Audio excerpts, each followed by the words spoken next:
ನಮಸ್ಕಾರ ಕರ್ನಾಟಕದ ಸಮಸ್ತ ಜನತೆಗೆ ಸ್ನೇಹಿತರೆ, ಗೃಹಲಕ್ಷ್ಮಿಯ ಮತ್ತೊಂದು ಅಪ್ಡೇಟ್ಗೆ ತಮಗೆಲ್ಲರಿಗೂ ಸ್ವಾಗತ ಸುಸ್ವಾಗತ. ನೀವು ನೋಡ್ತಾ ಇದ್ದೀರಾ ಹೊಸ ನುಡಿ ಯೂಟ್ಯೂಬ್ ಚಾನಲ್ನ. ಸ್ನೇಹಿತರೆ, ಈ ಒಂದು ವಿಡಿಯೋದಲ್ಲಿ ಗೃಹಲಕ್ಷ್ಮಿಯ 11ನೇ ಕಂತಿನ ಹಣಕ್ಕೆ ಸಂಬಂಧಪಟ್ಟಂತೆ ಕೆಲವೊಂದಿಷ್ಟು ಜನರಿಗೆ ಗೃಹಲಕ್ಷ್ಮಿಯ 11ನೇ ಕಂತಿನ ಹಣವನ್ನು ಕ್ಯಾನ್ಸಲ್ ಮಾಡಲಾಗಿದೆ. ಅಂದರೆ ಹಣ ಬರಲ್ಲ.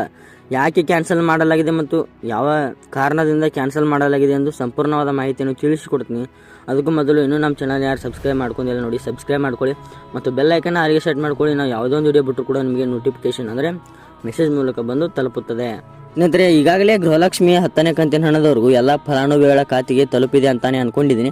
ಇನ್ನೂ ಯಾರ ಖಾತೆಗೆ ಬಂದಿಲ್ಲ ನೋಡಿ, ನೀವು ಯಾವುದೇ ರೀತಿಯ ಟೆನ್ಷನ್ ಮಾಡಿಕೊಳ್ಳೋಕೆ ಹೋಗಬೇಡಿ. ನಿಮ್ಮ ಖಾತೆಗೆ ಗೃಹಲಕ್ಷ್ಮಿಯ 10ನೇ ಕಂತಿನ ಹಣ ಬರುತ್ತೆ. ಸ್ನೇಹಿತರೆ, ಗೃಹಲಕ್ಷ್ಮಿಯ 10ನೇ ಕಂತಿನ ಹಣ ಇನ್ನೂ ಯಾರ ಖಾತೆಗೆ ಬಂದಿಲ್ಲ ಅಂತ ಕಮೆಂಟ್ ಮಾಡಿ ಮತ್ತು ಬಂದವರು ಬಂದಿದೆ ಅಂತ ಕಮೆಂಟ್ ಮಾಡಿ. ಮತ್ತು ಗೃಹಲಕ್ಷ್ಮಿ ಹಣದಲ್ಲಿ ಇನ್ನು ಯಾವುದಾದ್ರೂ ತೊಂದರೆಗಳಿದ್ದರೆ ಕಮೆಂಟ್ ಬಾಕ್ಸ್ನಲ್ಲಿ ಕಮೆಂಟ್ ಮಾಡಿ, ಅದರ ಬಗ್ಗೆ ಒಂದು ವಿಡಿಯೋ ಮಾಡಿ ಸಾಲ್ವ್ ಮಾಡೋಣ. ಸ್ನೇಹಿತರೆ, ಗೃಹಲಕ್ಷ್ಮಿಯ 11ನೇ ಕಂತಿನ ಹಣಕ್ಕೆ ಒಂದು ದಿನಾಂಕ ಕೂಡ ಫಿಕ್ಸ್ ಮಾಡಿದ್ದಾರೆ.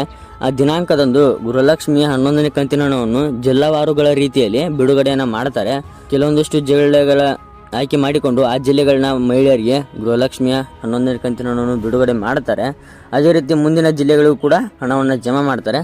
ಸ್ನೇಹಿತರೆ, ಗೃಹಲಕ್ಷ್ಮಿಯ 11ನೇ ಕಂತಿನ ಹಣಕ್ಕೆ ಒಂದು ದಿನಾಂಕ ಫಿಕ್ಸ್ ಆಗಿದೆ ಅಂತ ಹೇಳಿದ್ನಲ್ಲ, ಆ ದಿನಾಂಕ ಇದೇ ತಿಂಗಳು 25ನೇ ತಾರೀಕಿನಂದು ಗೃಹಲಕ್ಷ್ಮಿಯ 11ನೇ ಕಂತಿನ ಹಣವನ್ನು ಬಿಡುಗಡೆ ಮಾಡ್ತಾರೆ ಅಂತ ಒಂದು ಮಾಹಿತಿ ದೊರೆತು ಬಂದಿದೆ. 25ನೇ ತಾರೀಕಿನಂದು ಕೂಡ ಜಮಾ ಮಾಡಬಹುದು ಮತ್ತು 2 ದಿನ ಹೆಚ್ಚಾಗಬಹುದು. ಸ್ನೇಹಿತರೆ, ಒಟ್ಟಾಗಿ ಹಣವನ್ನು ಜಮಾ ಮಾಡ್ತಾರೆ.